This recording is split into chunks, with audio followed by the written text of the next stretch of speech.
বোমবাদা বলে পরিচিত। তা আমরা সবাই জানি বোমবাদা বোমবাদা বলে তাকে তিনি কিন্তু অনেকটাই পরিচিত। কিন্তু এই বোম্বা নামটা প্রসেনজিতের কী করে আসলো সেটা আমরা কজনই জানি, বলতে পারবেন? বোমবাদা মানে প্রসেনজিৎ নিজেই তার উত্তর দিয়েছেন। তিনি ছোটোর থেকেই ছিলেন আওয়াজপ্রেমী। আওয়াজপ্রেমী কেমন? যেমন বাচ্চারা দেখবেন অনেক সময় ঢিসুম ঢিসুম ধুমধাম এমন করে অনেক কিছু শব্দ আছে বাচ্চারা যা বারবার করে রিপিট করতে থাকে, ঠিক তেমনি প্রসেনজিৎ ছোটোবেলায় বুম বুম বলে সবসময় আওয়াজ করতেন। আর তার বাবা মানে তিনিও সেই সময়ের একজন জনপ্রিয় নায়ক বিশ্বজিৎ, তিনি কী করতেন, প্রসেনজিৎ যখন বুম বুম বসে বলতেন তার সাথে তিনি বা বলতেন, তার থেকে তার নাম হয়ে গেল বুম বা। খুব মজার নয় কি সেই গল্প? তবে আরও সাক্ষাৎকারে তিনি আরও বলেছেন, প্রসেনজিৎ আরও বলেছেন ছোটোবেলায় কি তার মা তাকে বুম বলেই ডাকতেন, আর যে পিসি দিদি ছিলেন তাকে বলতেন বুড়ন। বাংলা ইন্ডাস্ট্রির অভিনেতা প্রসেনজিৎ চট্টোপাধ্যায়, নতুন করে তার পরিচয় দেওয়ার কোনো দরকার পড়ে না যদিও, তবুও আমি বলছি টলিউডে তিনি যেমন জনপ্রিয় নায়ক, বলতে পারি টলিউড মানেই হচ্ছে কিন্তু প্রসেনজিৎ। বলিউডের দিকেও কিন্তু তিনি তেমনি ধীরে ধীরে অগ্রসর হচ্ছেন। আশা রাখছি আমরা বং ইন মুম্বাই থেকে সেই একই জনপ্রিয়তা, তিনি যেমনি টলিউডে জনপ্রিয় হয়ে রয়েছেন সে একই জনপ্রিয়তা উনি বলিউডেও পাবেন। অনেক বছর ধরেই প্রসেনজিৎ বাংলা বাণিজ্যিক ছবিতে যেমন স্বচ্ছন্দ ও অভিনয় করেছেন তেমনি জনপ্রিয়তাও পেয়েছেন। তেমনি তিনি কিন্তু এখন ঠিক মূল ধারার থেকে বের হয়ে একটু অন্যরকম ছবিতেও অভিনয় করা শুরু করেছেন। আর একে একে সেই ছবিগুলোও কিন্তু দর্শকদের মন সেভাবে করে জয়ও করে নিয়েছেন।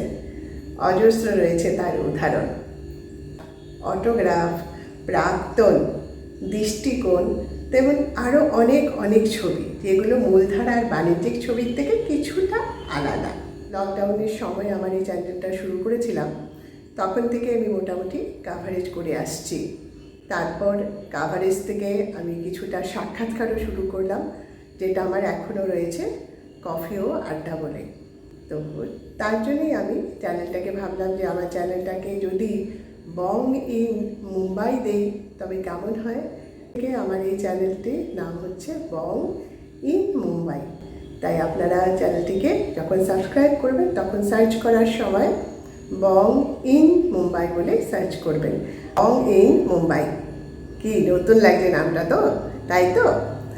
এসজি বং ডায়েরি যেটা ছিল আমার চ্যানেলের নাম, সেটা কিছু দর্শকদের অনুরোধে বা আমারও মনে হলো রাখার পেছনে একটি কারণ হচ্ছে মুম্বাইয়ের মানুষদেরকে নিয়ে, বিশেষ করে বাঙালিদেরকে নিয়েই কাজ করছে।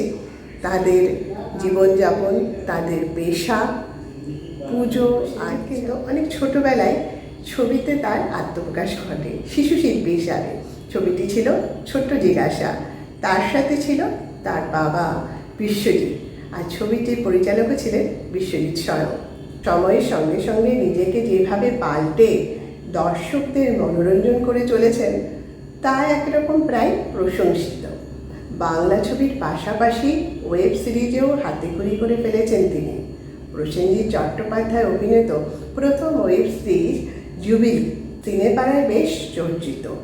প্রথম ওটিটিতে হাতেখড়ি হয় বোমবাদার। তবে বাংলা নয়, হিন্দি এই সিরিজেই আত্মপ্রকাশ করেছেন তিনি। প্রসেনজিৎ কোনোদিনই কলকাতা ছাড়তে চাননি, বরং টলিকেই নিজের জায়গা করে রেখেছেন অভিনেতা। আর এখন তো আরও এক ধাপ এগিয়ে পরিচালনার কাজেও নিজেকে প্রমাণ করতে চলেছেন বলিউডের অন্যতম অভিনেতা। তবে পরিচালক হিসেবে প্রসেনজিৎ অনেক আগেই হাতেখড়ি দিয়ে ফেলেছেন, দুটি সিনেমা পরিচালনাও করে ফেলেছেন। এই প্রজন্মের হয়তো অনেকেই জানেন না, পরিচালক হিসাবে দুটি ছবি তৈরি করেছিলেন বোমবাদা। পুরুষোত্তম নামে একটি ছবি পরিচালনা করেছিলেন প্রসেনজিৎ। সালটা ছিল 1992। ছবিতে নায়িকা চরিত্রে ছিলেন মুম্বাদার প্রাক্তন স্ত্রী দেবশ্রী রায়। লিড রোলে অভিনয় করেছেন প্রসেনজিৎ স্বয়ং। তখনও অবশ্য প্রিয় বান্ধবী চুমকির সঙ্গে শাক পাখে তার বাধা হয়নি। এই ছবির মুক্তির প্রায় 2 বছর পরে বিয়ের পর্ব সেরেছিলেন তারা। শুধু এই সিনেমা কেন, 1998 সালে মুক্তি পায় প্রসেনজিতের আমি সেই মেয়ে। এতে প্রসেনজিৎ ছাড়াও অভিনয় করেছিলেন জয়াপ্রদা, ঋতুপর্ণা, রঞ্জিত মল্লিক, অভিষেক চট্টোপাধ্যায়ের মতো অভিনেতারা। কিছুদিন আগেই প্রসেনজিৎ তার পরিচালনার কাজে কামব্যাক করার কথা জানিয়েছিলেন। মুম্বাইতে তার অহরহ যাতায়াত বেড়ে গিয়েছিল। আর কিছুদিন আগেই জানা গিয়েছে প্রসেনজিৎ বলিউডে তৈরি করেছেন নটি বিনোদিনী। তবে এই নটি বিনোদিনী কে হবে? সেই বিনোদিনী চরিত্রে ভাবা হচ্ছে বলিউড কুইন কঙ্গনাকে। তবে বন্ধুরা, আজকে এখানে দেখা হচ্ছে আবার আগামী সোমবার আমার ইন মুম্বাই টলিপাড়াতে আপনারা দেখতে পাবেন, শুনতে পাবেন বাংলা ছবির গল্প, নায়ক নায়িকার গল্প, পরিচালকের গল্প, এবং তাদের জানা ও অজানা অনেক গল্প আমি বলবো। থাকবেন আপনারা আমার সাথে। আর চ্যানেলটিকে কিন্তু সাবস্ক্রাইব করতে ভুলবেন না। চ্যানেলটিকে সাবস্ক্রাইব করে নেবেন, শেয়ার করে নেবেন, নোটিফিকেশন বেল অতি অবশ্যই অন করে নেবেন। ইন মুম্বাই। টাটা।